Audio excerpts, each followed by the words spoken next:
Hi guys, welcome back to the channel. My name is Jason. I'm your watch guy today. So today we're doing something a little bit different, and you can see that in the title and the thumbnail. So this is completely off my usual beaten track, but it's something that I kind of feel a certain way about and I'd like to give my opinion on. And obviously you as subscribers are subscribed to the channel to hear my opinion, so why not give it? A little bit of background.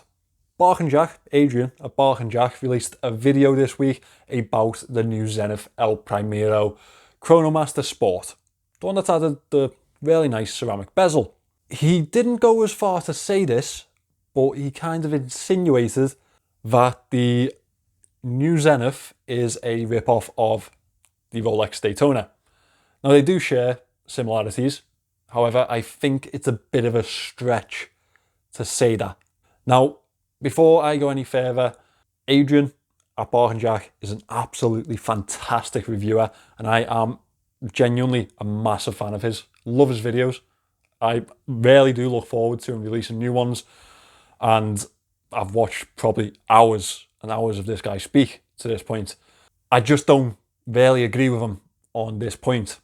I think it's much more negative towards the El Primero than it should be, and I think it lost a lot of context of the history of the watch and the history of both of the watches, the companies as a pair together. I think it lost a lot of context.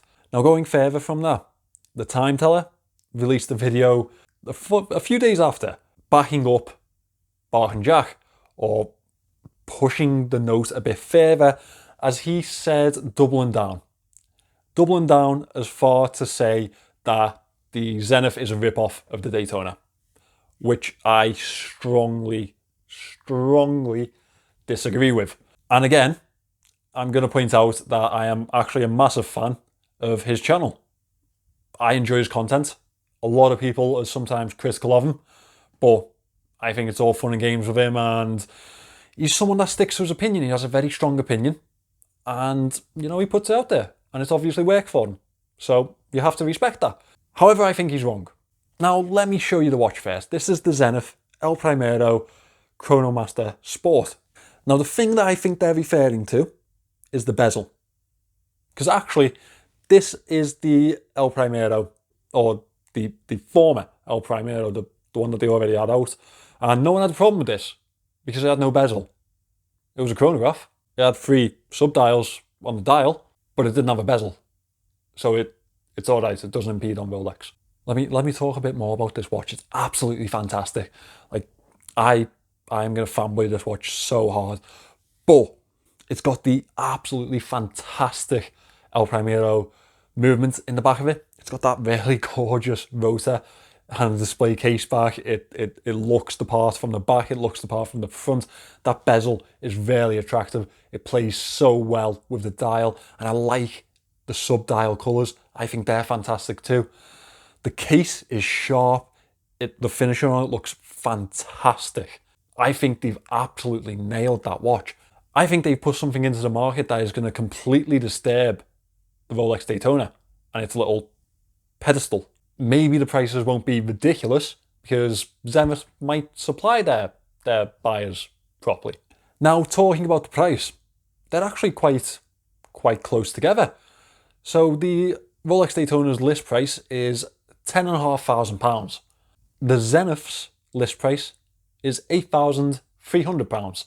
And I know there's a good £2,000 in there, but when you're able to spend £8,000 on a watch, you're probably able to spend 10.5, if we're realistic. However, you cannot pick up a Rolex Daytona for £10,500. So why are you telling me the list price, Jason? Well, that's because that's what they're advertised for. That's the retail price. However, on the grey market, they trade for more like the £20,000 area. Now, given the choice between these two watches, I believe picking up the Zenith at half the price of the Rolex is the best option for a watch that competes, and maybe, in my opinion, in my humble opinion, beats it. I think that may be One of the issues that Rolex fans, I'm hesitant to say fanboys because that's got a little bit of a negative connotation with it, but Rolex fans will have an issue with. It's the exact same thing as when you argue with them about how well Omega do for the price in comparison to Rolex. Now that's going to get me even more hate in the comments probably, but there we go. So let's go into this a little bit further. The El Primero. Now, I keep saying El Primero, but what is that? Where's that's history? Where's this watch's history? Zenith have a very, very rich history in the watchmaking market. They are probably one of the bigger underdogs of the luxury watch market at the moment. Wasn't always the way because they've been innovative in the past, including with this movement. So when this movement was released in 1969, it was a big step up in watchmaking. Now let me explain to you why. It was a chronograph movement. It was an automatic chronograph movement. The Pogue was released before that, and I believe another pretty famous movement was also released just before it, a few months before it.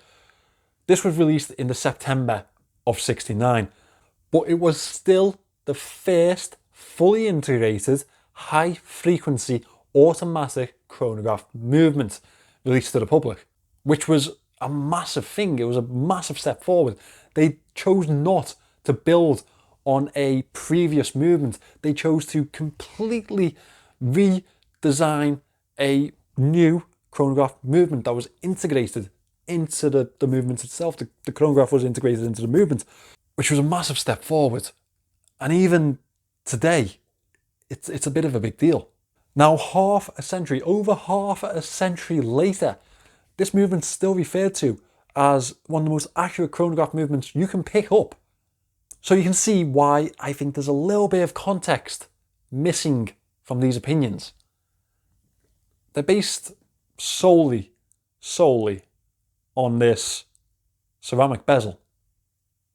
So let's also look at the companies together, right? So the Rolex Daytona is a absolute beast in the watch market. It's grail material for any collector. However, Rolex Daytonas were supplied with Zenith movements before Rolex had the in-house capabilities to build the movements. They were supplied by Zenith, tinkered with by Rolex, and put into their Daytona watches. This is where I kind of, it's like, so obviously the Daytona's a rip-off of the El Primero then, isn't it? Surely. So you see what I'm saying? Like, I don't think it's a rip-off of the El Primero. That's not my opinion. But if we are going with this type of narrative, that's what it is. Now let's talk about that bezel, because obviously that's the point that they're stuck on. That's the point that these watch aficionados are harping to. And I again, I'm reluctant to call them Rolex fanboys because I have a lot of respect for them. A lot. Now I think the thing that Adrian and Geordie are trying to get onto here is that the ceramic bezel is taken from Rolex. Something that a lot of Rolex fans harp back to also. It's similar, yeah. It's got different markings, but yeah, obviously it's a similar type of ceramic bezel. The issue is that people see stuff from Rolex and they think that, or they've got the only right to that type of look. This El Primero is a completely different watch. The subdials are different, they cross over, the dial layout is different, the pushers are different, it's got a display case back. So when Rolex come out with a Daytona with a display case back, are they homaging the Zenith? No, they're just developing their model. And quite frankly, I don't really think you can knock a company that come out with something that's better than the previous design. Are we going to go and have a go with Tesla because they've improved on Ford's idea? No. I mean, it's absolutely ridiculous. And quite frankly, the whole type of Rolex fanboy crowd are a little bit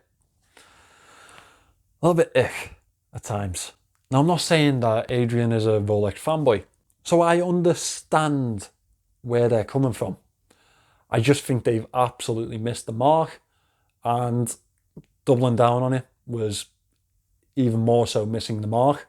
Now, one other point to hit in this video is that El Primero says everything that it needs to in the name, doesn't it? The first. Thank you for watching this video, guys. Please don't unsubscribe to me because I've disagreed with 2 other watch reviewers. I mean, we all have our opinions and we're all entitled to them. This is just mine. So in fact, please subscribe to the channel if you enjoy what you see, and check out my other videos. They're completely different to what this is. I just thought I would get this opinion off my chest a little bit. It's something that I've been chatting away about for the last couple of days. So yeah, thank you for watching this, and I will see you in the next one.